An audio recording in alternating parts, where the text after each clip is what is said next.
Hello, I am Stephanie Matthews with magicalmothering.com. I just realized my phone is super dirty. Hello, there you are. Sorry about that. So today I am going to share about some key ways to keeping your magic alive. Like that beautiful magic that creates serendipitous, amazing things in your life, and how to keep going towards the dream life you desire. Hey, Kinsley! And I'm going to share a little bit about how I forgot and how I got totally sideswiped, and I'm sharing it because I don't want it to happen to you. So, how to keep your magic alive. This is a really fun and lively thing. I talked a little bit about movement. It's so basic, so simple, and yet sometimes we can get sideswiped by not moving enough. But more so than that, remembering and keeping your magic alive. So I was feeling just really tired. I'd been sleeping a lot actually since the full moon of this last month. I've been sleeping a lot. I'd been just kind of hibernating and going, what is wrong? Like, why do I not have the energy? Summer's here, kind of. It's only like 50 degrees out right now. But I kept pushing myself to feel differently. And this was a big aspect. And I went, what am I doing? Like, why am I pushing myself to feel differently when all I teach is reprogramming your brain to think differently? And so this was a huge aha. So a few weeks ago, I found my power animal, and that was a phoenix bird.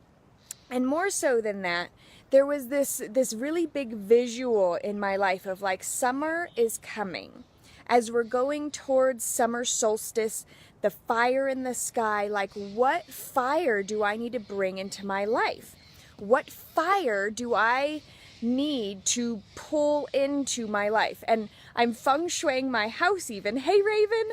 I'm feng shuiing my house to, because we're selling it and getting it all ready and prepared for that.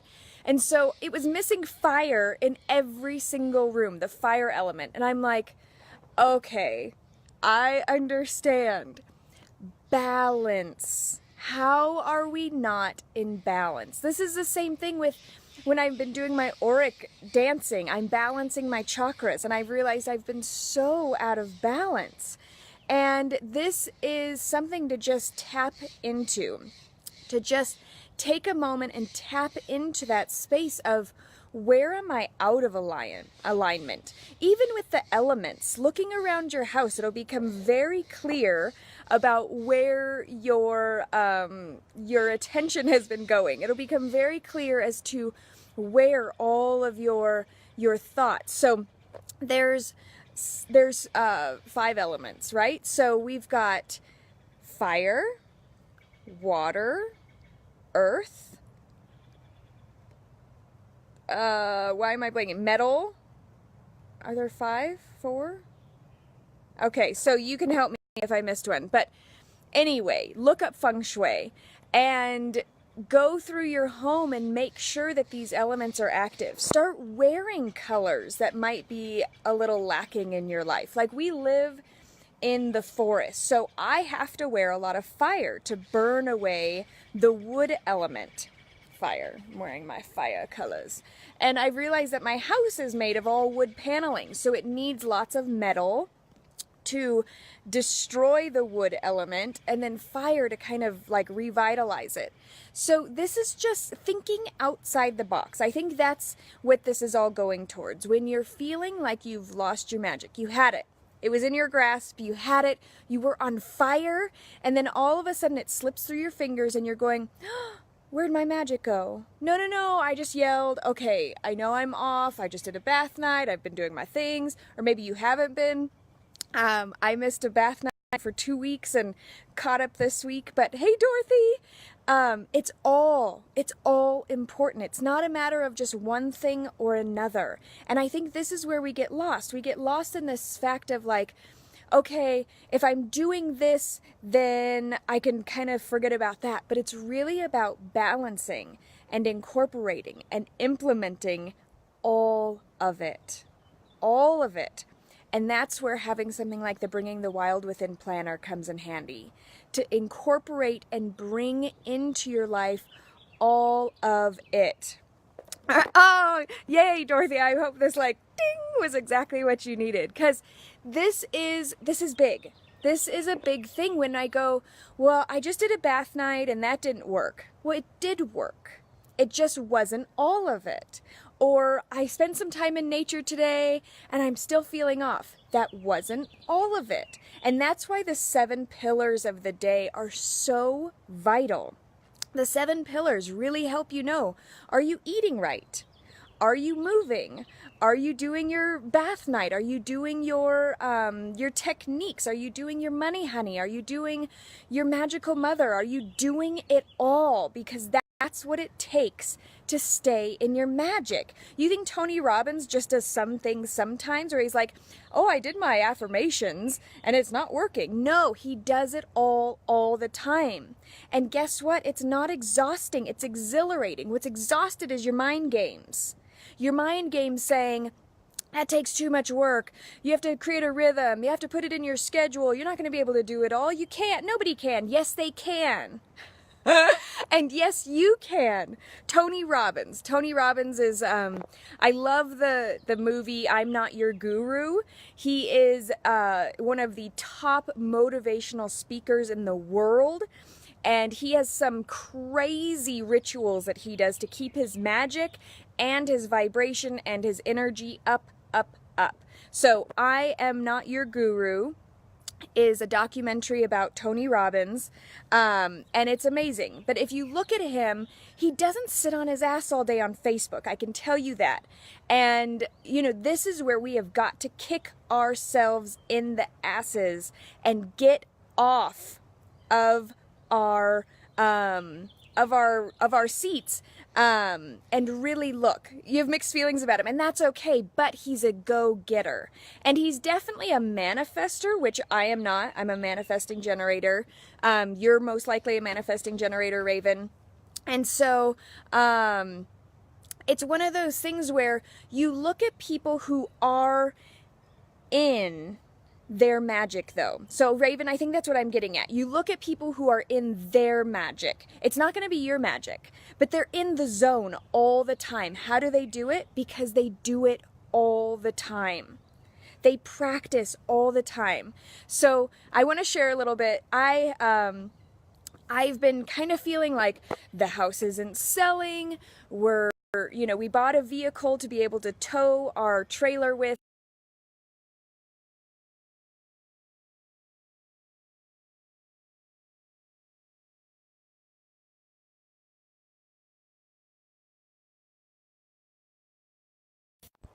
Okay, sorry, thanks for hanging there with me. So we bought a trailer and we have been moving towards this magical life. And while I teach others how to live their magical life, it's been kind of unusual to go, but I'm not on the road yet. Am I living my magical life? I had a bunch of self-doubt. Self-doubt is the biggest way to crush your magic and to not trust that you're in the zone, to not bring in these serendipitous moments. Do not let self-doubt in. Create balance. Go do what you're told, the action steps that you're told by your money honey and your magical mother, and play with your inner child, but be in that balance. Do the action steps. Be in alignment. And here's the deal though. I wasn't doing the action steps. I had heard that I needed to be making healing gatherings all over Southern California, and I got scared. And I let the self-doubt in, and I let the fear in big time, because I went, oh my gosh, LA women. I mean, I was born and raised in LA, but it's like, I've lived in the mountain for so long. I'm like, what if they don't get what I'm saying? What if I can't connect? And I'm like, I'm thinking that they're aliens rather than just women who live in the city. And it's very alien to me now. But here's what my point is. I forgot that I'm just connecting with other women, and I love connecting with other women. And as soon as I let go of that self-doubt, and as soon as I put out the event for the LA area, and I'm going to make another one for Orange County and another one for San Diego, and hopefully before we leave for the Central Coast, but it was like I was my own block. I was my own destroyer of my magic. Because really nobody and no environment, no circumstances, no person can take your magic away. It's only you if you allow that self-doubt or that fear to creep in. And so I went forward and I did and I'm doing the LA gathering. And because of that movement, I saw that I had a new money monster. And so I didn't recognize it until last night. I was woken up at 1 a.m., like awake. And I did go to bed at 8 p.m., but I was awake and I went, okay, is it more? It's really dark. Maybe it's like 5. And so I laid there and I just kept hearing, find your money monster. Find your money monster. And I was like, okay, but what if I do this visualization and I fall back to sleep? And I just kept hearing this voice of like, I will keep you awake. Find your money monster. And so I just trusted. I closed my eyes and I meditated and I got really still. And I found the scariest fucking money monster I have ever had. And I have had some crazy, scary money monsters. But this one was a clown, like from It. And it was giant. All of my money monsters are in this city. And I finally got it. This city in my thoughts is where the money monsters live. So that's why I'm always going to nature. And so I was blown away by this realization that in the city is where you get money monsters. In the city is where you're greedy. In the city is where all of these blocks were coming from. And I laid there and I did this money monster exercise for almost over like 30 minutes. And I was still awake. I was still wide awake. And I was so grateful, and I had to kill all the clowns because there was a big clown and then the whole city was filled with clowns. Ah! And so, oh, Raven, so good. I'm going to tell you what I did. So I killed all the clowns, and then there was this taproot, this huge taproot that went down into the heart of the earth. And so I had to pull out that taproot and throw sulfur on it and hydrochloric acid, and it ate away the whole thing. And then I had to destroy the city. I had to set an atomic bomb off in this city because it seriously was like so awful. And then, because I saw shadows of the clowns from the atomic bomb, I'm telling you, this thing went on forever. Because I saw the shadows of the clowns that I had destroyed with the atomic bomb in my visualization, I had to take the giant vacuum from the black hole and suck it all up and suck up the shadows and create like completely fresh new earth. I had to put compost and manure, and I created this new space. And within moments, a jungle began to form where this awful, horrible monster and the city that they lived in were just in. And this beautiful jungle had this Bodhi tree in the middle of it where my money honey was waiting for me in this like amazingly romantic, hideaway. And he had created this whole jungle. We started swinging on vines and leaves. And so this is what I'm saying. I needed to hear this. Dang those monsters. Yes, yes. Denise, they are awful.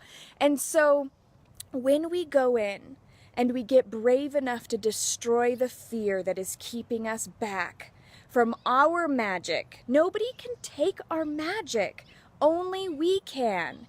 We can let others destroy it. We can let experiences and situations and lack of finances and all that BS craziness make us feel like we need to doubt ourselves. And this is where we have to step into the game and become who we are and who we need to be, the magical women that we are, and practice the tools we know all the time. All the time. And this is really where it gets interesting. Good morning, Amanda. And so when we practice these tools all the time, this is when we really start getting clear direction. The women that I work with in the group in the 90 Days to Remembering Your Magical Self, as soon as they heal a lot of the trauma, they instantly go, I've got to help serve others. I've got to help serve others. I know what I'm like passionate about now. And it becomes so clear. Because as soon as you step out of the fear and living in the past and in the trauma and living in that space of feeling little, as soon as we step through that space, we step into our higher selves, which is our magical mother, which is magical mothering. Living from a place of our higher self all the time. And so this is where we start going full speed ahead towards our direction and things just move out of the way effortlessly. And so what is it that you need to do? Do you need to have a conversation with me? I gave a Mother's Day gift out to all the magical mothers in the Facebook group. If you're not in that group, head over there, join the group. I gave all the women in that group a free 30-minute magical mothering healing session for Mother's Day. If you have not grabbed your free 30-minute session, if you've had a session with me before, this is for new women who have not had sessions with me before, because we've already done the sessions, sorry. But if you haven't had a session with me, I'm gifting everybody a free 30-minute magical mothering healing session. And I'm really excited about creating some new, fresh insights for women that have been in the group or have seen my Facebook Lives and who haven't gotten a chance to actually connect and do some one-on-one healing work with me yet. I am really looking forward to this and I'm really excited. So if you have other women or friends that you know could use this, gift it to them. Add them to the Facebook group, add them to the Magical Mothering Facebook group, and they get a free 30-minute Magical Mothering healing session. And then if you add women into the Magical Mothering Facebook group, or you yourself add you into the group, I will give you a raffle entry, one for each person that you add. I will give you a raffle entry for the Summer Bringing Your Wild Within Planner. Okay? That was a lot. So go join the Magical Mothering Facebook group, add in some of your friends. For every woman that you add in, you will get one raffle entry for the Bringing the Wild Within Summer Planner. Okay? So Raven, I think you added her, so awesome. I will double check. Make sure to tag me, write my name in like a post so that I can see everybody that's being added and I know that you added them, because if I have to approve everybody, I don't know who adds who, okay? So keep me posted. And what action step do you need to do? What technique have you learned in the 90 Days to Remembering Your Magical Self group that you need to implement now to get an action step to put into practice? Because this is huge. No more sitting around, no more going, I'm stagnant, I'm stuck, or my magic, I can feel it fading. No more of that. Let's step into this space to really open up ourselves to our magic, and we can step into that space all the time. And when we forget, we use our tools, we step through the fear, and we take action. All right, awesome, Raven. I'm excited, and I will see you guys all tomorrow. And thank you for being here live with me today. And I'm looking forward to hearing what you have to say about this magic and maybe your money monster and anything else that you want to share. Go to the Magical Mothering Facebook group, write a new post. I want to hear from you. Peace and blessings, and I will talk to you soon.